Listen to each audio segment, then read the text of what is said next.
Razor గురించి మాట్లాడుకుంటే ఇది నేమే కొంచెం అన్యూజువల్ గా అనిపిస్తుంది. ఏందట్లా? రేజర్ అనేది క్యారెక్టర్ పేరు. బట్ ఎందుకు పెట్టామంటే పేరు, సో దీనికి ఒక సైన్స్ ఉంది. సైన్స్? యా. సైలెన్స్ ఉందా సార్? సైన్స్ ఉందా? Science no there is a science. ఏంటంటే సొనోరిక్ వాల్యూ అంటారు. అంటే ఏ వర్డ్కి, ఏ అక్షరానికి ఎక్కువ రీకాల్ వాల్యూ కానీ ఎక్కువ సౌండ్లో ఎక్కువ పవర్ ఉంటుంది అనేది అదొక సైన్స్. సొనోరిక్ మీరు గూగుల్ చేస్తే తెలుస్తుంది. నేను గూగుల్ చేసి చూస్తే ఆర్ అండ్ ఓ, ఆర్ అనే అక్షరం, ఓ అనే అక్షరం ఉన్న వర్డ్స్కి ఎక్కువ సొనోరిక్ వాల్యూ ఉంటుంది. ఆ పేర్లు ఎక్కువ పాపులర్ అవటం కానీ కనెక్ట్ అవటం కానీ జరుగుతుంది. For example Rambo, Rocky, Ramojirao, Ramarao. So ఎక్కువ మీరు చూస్తే వరల్డ్ వైడ్ కూడా Ronald Reagan. So like that R and O ఉన్న పేర్లు are words they have high sonoric value. ఆలోచిస్తే ఈ పేరు ఒకటి దొరికింది నాకు, రేజర్ అనేది.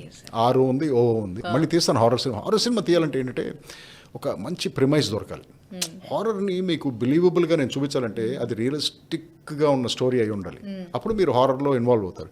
ఉన్న ఫేక్ స్టోరీ, ఓ పెద్ద మహల్లోకి మనుషులు వెళ్ళారు, లోపల దెయ్యాలు ఉన్నాయి, చూసి భయపడుతున్నారంటే అలాంటి సినిమాలు నాకు తీయటం ఇంట్రెస్ట్ లేదండి. మీకు యాక్టర్ గా మంచిగా అనిపిస్తుందా, డైరెక్టర్ గా మంచిగా అనిపిస్తుందా? ఎక్స్పెరిమెంటర్ గా ఇదొక చాలా మంచి క్వశ్చన్ అడిగారు. యాక్టర్గా మేకప్ వేసి కూర్చున్నప్పుడు షార్ట్ల కోసం వెయిట్, ఎవడో పిలవకపోవటం, 4 గంటలు సేపు అలా కూర్చుంటాం, ఇలాంటివన్నీ జరుగుతాయి కదా. జరుగుతున్నప్పుడు మనకు అదే బెటర్ కదరా, మనం ఉన్నప్పుడు మన కంట్రోల్లో ఉంటుంది, మనం ఎప్పుడు పడితే అప్పుడు షార్ట్ తీసుకోవచ్చు అనిపిస్తుంది. డైరెక్టర్గా ఉండి ఈ నాన్సెన్స్ ఇదంతా పడుతూ ఉంటాం కదా, అది పిలువు, ఇది రెడీ అయిందా, అది రెడీ, ఇది జరిగేటప్పుడేమో మనకి యాక్టింగే బెటర్ కదా, కామ్గా కూర్చోవచ్చు అక్కడ, పిలిచినప్పుడు షార్ట్ యాక్షన్ ఇది అంతే. యాక్షనా డైరెక్షనా అంటే ఏం చెప్తారు? ఈ రెండిట్లలో మీకు ఏది బాగా మీ మనసు? అందుకే కదా నా లైఫ్ లాంగ్ నేను రెండు చేసుకుంటూ వచ్చాను కదా. ఏదో ఒకటి కొంచెం ఎక్కువ వెయిట్ ఉంటుంది, తక్కువ వెయిట్ ఉంటుంది, అట్లా ఉంటాయి కదా. అట్లా ఏమైనా ఉందా యాక్టింగ్ డైరెక్ట్? అంటే నేను యాక్ట్ చేసేటప్పుడు నన్ను వేరే ఎవరన్నా మంచి డైరెక్టర్ డైరెక్ట్ చేస్తే బాగుంటుంది అనిపిస్తుంది నాకు. నన్ను నేను డైరెక్ట్ చేసుకునేటప్పుడు నాకు ఇబ్బంది వస్తుంది, ఎందుకంటే నేను జడ్జ్ చేయలేను నేను కరెక్ట్గా చేశానా లేదు, ఎందుకంటే డిఫికల్ట్ కదా అది. మనకన్నా ఇంకెవరైనా బెటర్గా ఉంటే బెటరు.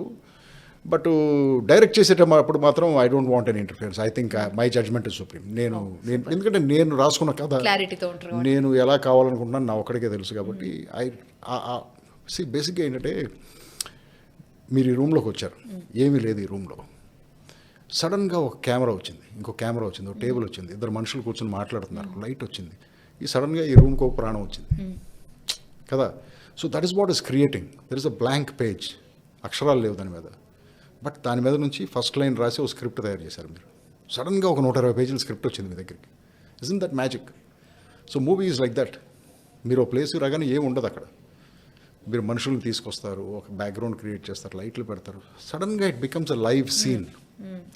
లైఫ్ వచ్చిన సీన్ వస్తుంది. ఈ సీను రేపు ఒక 1000 మంది ఆడిటోరియంలో కూర్చొని ఎంజాయ్ చేసి ఇన్వాల్వ్ అవుతుంది.